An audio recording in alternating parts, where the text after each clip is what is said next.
Vous aimez la transmission et l'humain? Alors découvrez le métier de responsable formation en entreprise et devenez l'acteur clé du développement des compétences et de la réussite dans votre entreprise. Alors même si peut-être vous n'en avez jamais entendu parler, le responsable formation en entreprise est un élément crucial dans le développement des compétences des salariés, mais aussi dans l'amélioration des performances de l'entreprise. Alors, quel est le rôle d'un responsable formation en entreprise? Sa première fonction sera l'analyse des besoins. Cela consiste à identifier les compétences nécessaires à l'organisation en tenant compte des objectifs stratégiques de l'entreprise. Il diagnostique les besoins en formation à partir des évaluations de performance, des entretiens faits avec les managers, mais aussi des demandes des employés. Puis il élabore un plan de développement des compétences, que l'on appelle le PDC. Dans ce plan, il va concevoir des programmes de formation adaptés aux besoins identifiés et aux exigences du marché. Il élabore et gère le budget de formation en s'assurant de l'optimisation des ressources financières allouées. Puis il met en œuvre les actions de formation, planifie, que ce soit en interne comme en externe. Pour cela, il va sélectionner des formateurs qualifiés pour réaliser les actions de formation. Il assure également la gestion administrative et logistique de la formation. Coordination des salles, des équipements, du matériel, inscription, convocation, etc. Quant à l'optimisation des ressources, le responsable formation s'assure que les fonds consacrés sont bien utilisés et répondent bien aux besoins spécifiques, stratégiques de l'entreprise. Puis il évalue la formation. Le but est de mesurer l'efficacité des actions de formation à travers des tests, des enquêtes de satisfaction, des évaluations. Il assure également un suivi post-formation pour s'assurer de l'application des compétences sur le terrain. Il est aussi là pour promouvoir la formation continue et sensibiliser les employés à l'importance de se former. Il diffuse les informations relatives aux opportunités de se former via des canaux internes.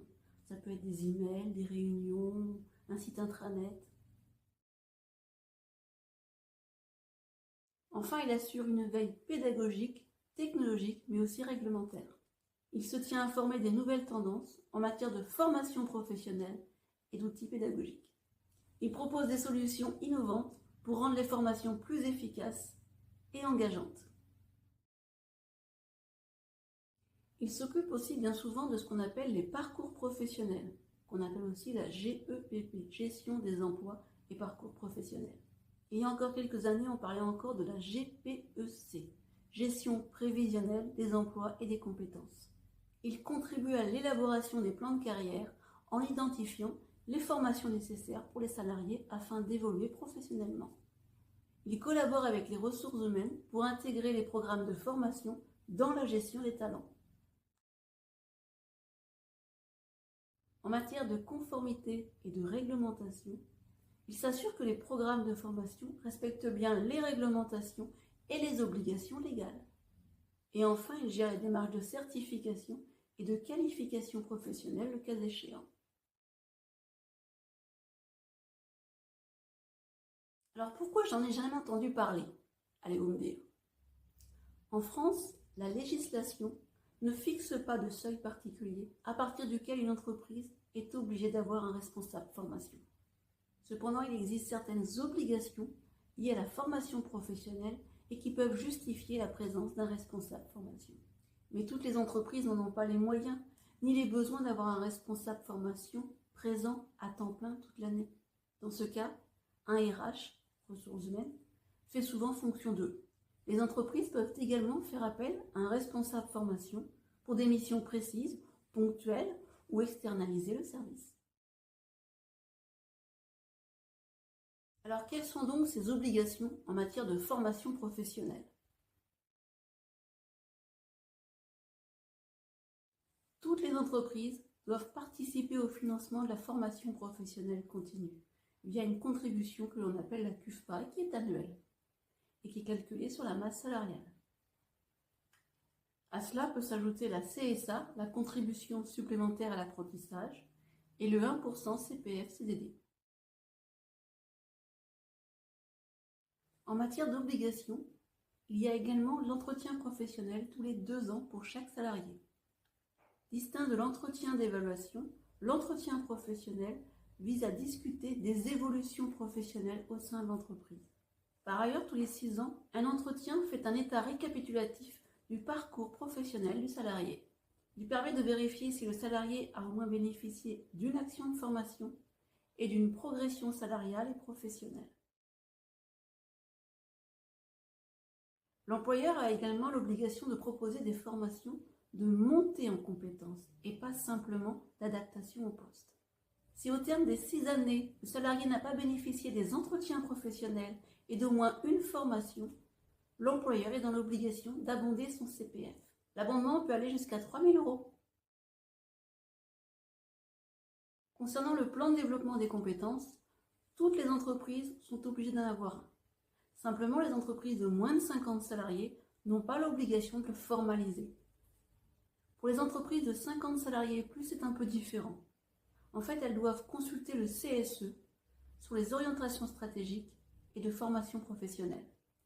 Aucune loi n'impose explicitement la création d'un plan de développement des compétences.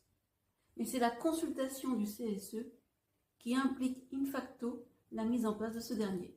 C'est pourquoi il est courant de désigner un responsable formation dans les entreprises de 50 salariés et plus pour piloter ce plan et s'assurer de sa mise en œuvre. Alors, quelle différence entre un plan de formation et un PDC, plan de développement des compétences? Le plan de formation était centré sur l'organisation des actions de formation au sein de l'entreprise. Il regroupait les actions de formation répondant aux besoins immédiats de l'entreprise. Le PDC va bien au-delà. Il intègre une vision beaucoup plus globale du développement des compétences. Il s'articule autour de 2 catégories d'actions. Celle visant l'adaptation au poste de travail et celle participant au développement des compétences des salariés.